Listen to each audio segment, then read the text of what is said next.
Hey, Chen, you want to win this match? Of course I do. Okay, then I want you to try this new racket here. I designed it myself.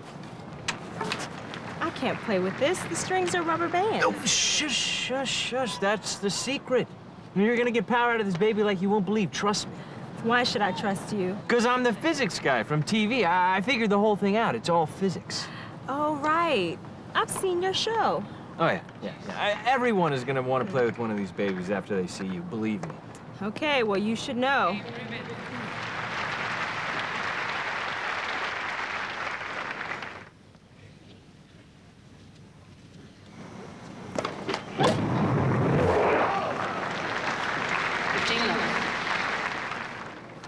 Well, Mr. Physics. I must have forgot to carry the tube.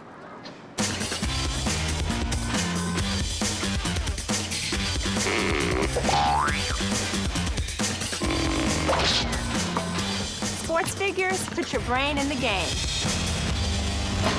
Tennis players are always looking for ways to get more power out of their racket.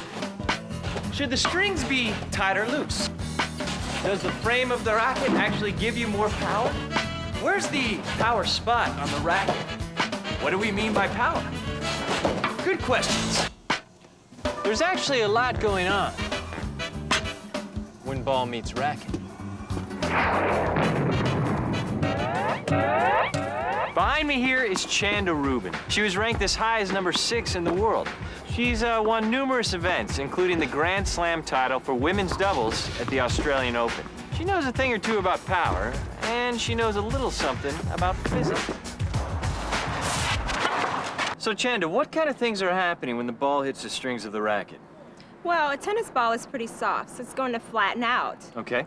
Most balls are elastic, so they flatten out a little bit on impact. The ball pushes back out to round, and it bounces. Okay, what else is happening? When the ball hits the strings give with the impact. Let's say I'm a tennis ball, and this trampoline is a racket. The strings of a racket distort just like the trampoline does when I hit. Okay, what else is happening? Well, the frame of the racket, it's going to bend too. Okay. The impact of the ball will deflect the entire frame of the racket. Then it will snap back, just like the ball and the strings. So, what do we mean by power? Well, if something's moving, it has kinetic energy, and the faster it goes, the greater the kinetic energy. So we want to get the ball moving really fast.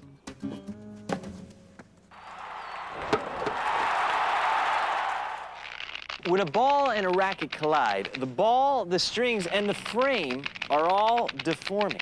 Now, what do all these things have in common? They're all springs. Springs. Okay, cool.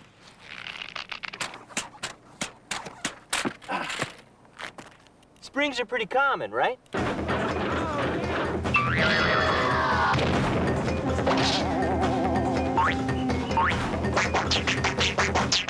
Springs are around us every day. A spring can store energy. There's a spring inside this car, and I'm tightening it as I wind it. Now, you might not think of it this way, but a spring is an energy storage device. All the energy I'm using to stretch these elastic bands is being stored inside them. When you distort a spring, it saves up the energy used to distort it and then gives it back as soon as it gets the chance. The important thing is, it takes energy to distort it. See? There goes my energy. Energy is a pretty cool thing. We know that when something's moving, it has energy, kinetic energy. And we know that kinetic energy can be transferred, like from the ball to the pins. But there are other kinds of energy. If I pick up this bowling ball, I've used some energy to pick it up, and I've also given the ball energy.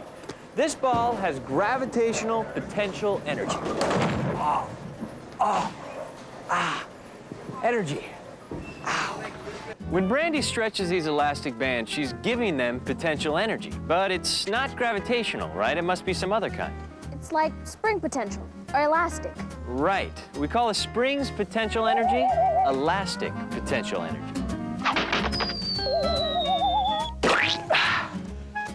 an elastic energy storage device.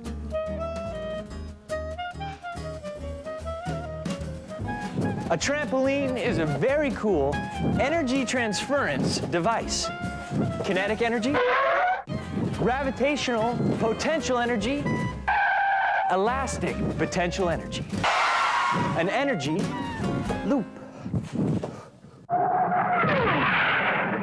But you don't want the frame of the racket to bend. Right, how come? The flexing of the frame actually steals power from the ball instead of giving it. No way. The same for the ball. It steals energy as well. She's right, you know. Okay, Chester, do you remember what we said? It takes energy to distort a spring, right? Right. Now, when the tennis ball hits the racket, it does use up some of its kinetic energy to bend the racket frame and give the frame elastic potential energy. But the ball is only in contact with the strings for a very short time, like 5 milliseconds. 5/1000ths of a second. Now, here's the problem. It takes a racket 15 to 20 milliseconds to rebound. The ball is long gone. It doesn't get any of that elastic potential energy. It wasted kinetic energy flexing the racket and didn't get any of it back. Rackets are made as stiff as possible so that they absorb as little of the kinetic energy as possible. What about the new materials they use to make rackets? I thought they switched from wood to give them more spring. Actually, they switch from wood to make the rackets even stiffer and lighter. So you don't get the spring effect on the racket, but what about the ball? It's elastic. Doesn't it return the energy when it bounces off the springs? Well, let's see. A tennis ball has a fuzzy outer skin and a rubber elastic inner layer. Now, when the tennis ball hits something like the ground or a racket, it compresses the air and the elastic rubber inside. They gain elastic potential energy, then give it back, just like the trampoline. And it bounces.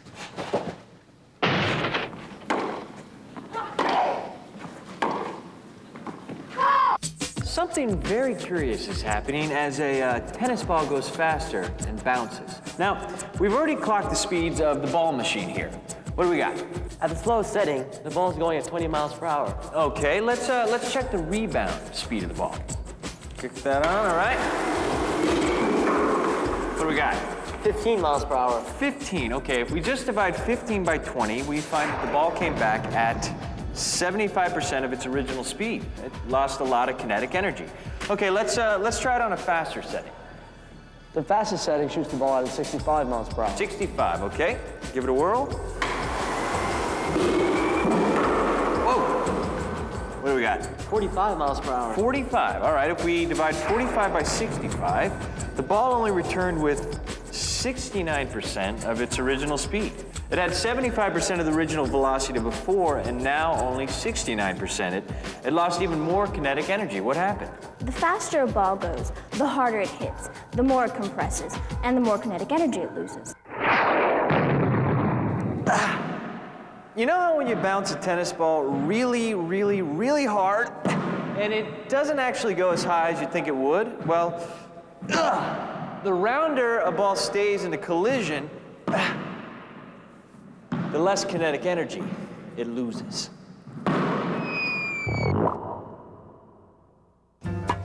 When the ball hits the racket, the strings distort, just like the trampoline distorts when I hit it. The key is the strings rebound much more quickly than the frame, so they can return some of the kinetic energy absorbed. But should the strings be looser or tighter? It's one of the most important questions in tennis. Now, if the strings were really, really, really tight, they'd have about the same effect as wood. Let's let Chanda hit with this, and we'll clock the speed of the ball.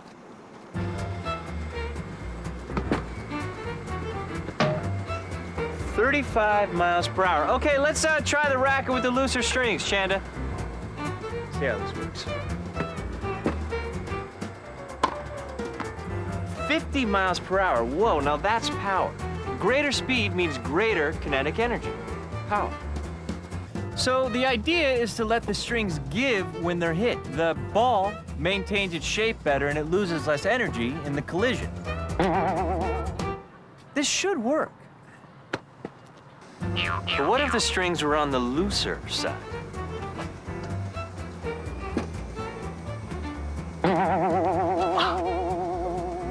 measly 25 miles per hour. Now, obviously, there's a point where looseness returns less power. It's probably the point where the strings distort so much that the ball hardly distorts at all. Now, here's something weird. A player like Chanda will actually give up some of that power by playing with tighter strings. How come? Well, I already have the power, but I actually get more control with tighter strings. So a strong player like Chanda wants more control, while for the rest of us, looser is better. Now, here's another question. Where's the power spot on the racket? Well, it's right about here. What if I told you that that wasn't true? Yeah, let's go to the Sports Figures blackboard. We'll take a look. This is what we used to play tennis with. This is what we play with today. Aside from the obvious difference in the materials in the racket, there's also a difference in the shape of the head of the racket.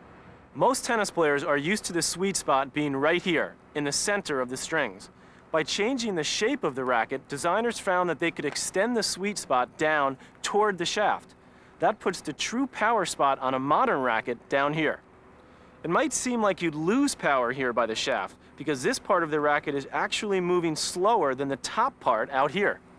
But what you lose in racket speed, you more than make up for in stiffness. The racket is stiffer down by the shaft, so less kinetic energy is wasted in bending the racket, and that saved energy translates to power in your shots. Strange but true, but for power, your sweet spot is right here. I'm Patrick McEnroe for Sports Figures Blackboard. So you professional tennis players, you know all this stuff, right? Of course, I know that a stiffer frame gives me more power, but I balance that out with tighter strings for more control. Plus, it's a lot more fun when you know what's going on. It makes you a smarter player. Aha. Oh, there you are, right there.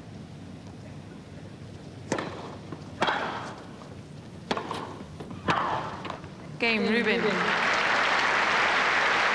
Okay, guys, so what did we learn? That it takes energy to distort a material.